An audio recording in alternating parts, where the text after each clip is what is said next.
Pokoknya saya janji bakal bangun sekolah gratis untuk anak-anak di tanah wakaf ini sesuai permintaan almarhum Pak Dodit.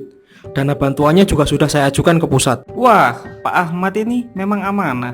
Tidak salah kita milih Bapak. Nggak tahu aja kalau sekolah gratis ini bakal aku gunain sebagai alasan pungli tiap ada orang yang ngurus surat izin di desa. Oh iya Pak, nanti saya juga akan minta warga untuk ngasih sumbangan. Tidak perlu dalam bentuk materi. Bisa juga dengan tenaga buat bantu-bantu jadi kuli bangunan. Siap Pak.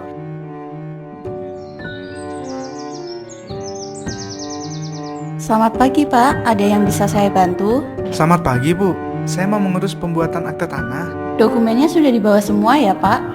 Oh sudah Bu. Boleh saya minta Pak untuk saya ajukan ke kepala desa. Pak Ahmad, Ya, bagaimana Bu? Bapak kepala desa mau bertemu. Mari saya antarkan ke ruangannya. Permisi Pak, ini ada Pak Ahmad. Oh iya, silakan masuk. Bagaimana Pak? Jadi begini Pak, Bapak kan orang baru ya di sini, tapi baru saja membeli tanah dari Pak Burhan ya. Ya betul. Nah, kalau di desa kami untuk bikin akte tanah biasanya kami minta sumbangan Pak. Bukan apa-apa, tapi untuk membantu program desa Pak. Memang sumbangannya berapa ya Pak? Ya namanya sumbangan itu seikhlasnya Pak. Cuma kalau dengan luas tanah Bapak yang begitu besar, misal Bapak nyumbang 1 atau 2 juta ya saya kembalikan. Minimal 10 juta lah Pak. Loh, kok gitu Pak? Ya memang gitu aturannya. Uang sumbangan ini mau kita pakai untuk bangun sekolah dasar yang ada di ujung jalan desa sana. Waduh, emang ada aturannya Pak? Kalau bikin akte tanah harus ngasih sumbangan. Ya kalau Bapak nggak mau ya sudah, ini saya kembalikan dokumennya. Nanti pasti bakal balik lagi. Kalau nggak ada tanda tanganku kan pasti dia juga kelimpungan. Pagi Pak, Bagaimana Pak? apa sumbangannya tidak bisa diturunkan ya Pak? Karena tanpa tanda tangan Bapak, saya nggak bisa ngurus akte tanah ini. Ya memang patokannya seperti itu Pak. Berdasarkan musyawarah warga setempat, banyaknya sumbangan itu dihitung sesuai dengan tanah yang dimiliki. Tolonglah Pak, dibantu. Ya sudah Pak, saya cuma bisa nurunin di angka 8 juta. Kalau Bapak tidak mau ya sudah. Baiklah Pak, kalau gitu uang 8 jutanya saya transfer sekarang ya. Gini kan enak Pak daripada rame.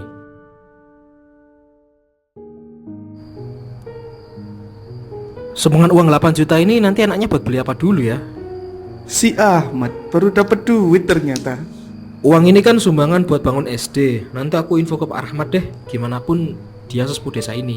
Oh, uang sumbangan toh. Lagian si Dodit ini ninggalin tanah wakaf kok nggak sekalian sama uang buat bangun SD. Dih, dasar manusia gak tahu diri. Maaf, nunggu lama ya Pak? Nggak apa-apa Pak, justru saya yang minta maaf. Karena baru bisa cek lokasi malam. Tidak apa-apa Pak. Maklum Pak, kalau jam kerja itu memang saya nyelesain tugas. Warga itu banyak yang datang ke kantor ngurus ini dan itu. Sebagai kepala desa, saya kan harus memprioritaskan pelayanan untuk mereka Pak. Alah, si Ahmad ini kalau disuruh pencitraan emang jagoan. Prioritas pelayanan buat warga apanya? Orang dia suka pungli sana sini, awas aja dia. Luar biasa Pak Ahmad. Bahkan masih kerja juga di malam hari. Kok dingin ya Pak? Saya sampai merinding ini. Masa sih Pak? Saya biasa aja nih. Tapi kok saya ngerasa nggak enak ya Pak? Aduh, Hati-hati Pak. Rasain tuh, salah sendiri nggak bisa lihat aku di sini. Oh iya Pak, untuk update uang sumbangan bagaimana Pak? alhamdulillah tadi ada orang ngurus surat akta tanah ngasih sumbangan 1 juta Pak. Lah, tadi 8 juta, kok jadi 1 juta sih? Alhamdulillah, tidak apa-apa Pak. Lumayan buat ngongkosi kuli bangunan. Uang sumbangan itu bukan untukmu, Ahmad. Duh Pak, kok perasaan saya makin nggak enak ya? Mending kita pulang saja Pak. Ya sudah, ayo Pak. Duh, kok nggak bisa gerak? Rasain tuh, gak bisa gerak. Cobalah aku matikan dulu mesinnya. Naik aja di belakangnya ah, capek kalau nahan motornya terus.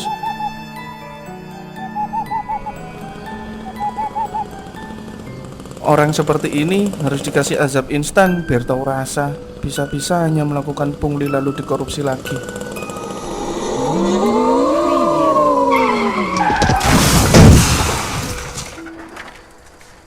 Kembalikan uang itu atau gunakan untuk membangun sekolah.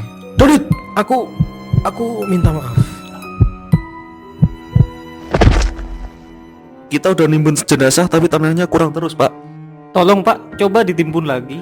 Sudah berkali-kali Pak, kita bolak-balik ambil tanah, bahkan sampai bikin lubang baru, tetapi tetap nggak bisa. Apa nggak ada cara lain, Pak? Cara lain gimana Pak? Bisa-bisa tanah ini habis buat nimbun Pak Ahmad. Mungkin selama hidupnya ada dosa besar yang kita nggak tahu Pak. Sampai-sampai bumi pun tidak mau menerima jasad Pak Ahmad. Tak sanggup lagi berjanji, sesungguhnya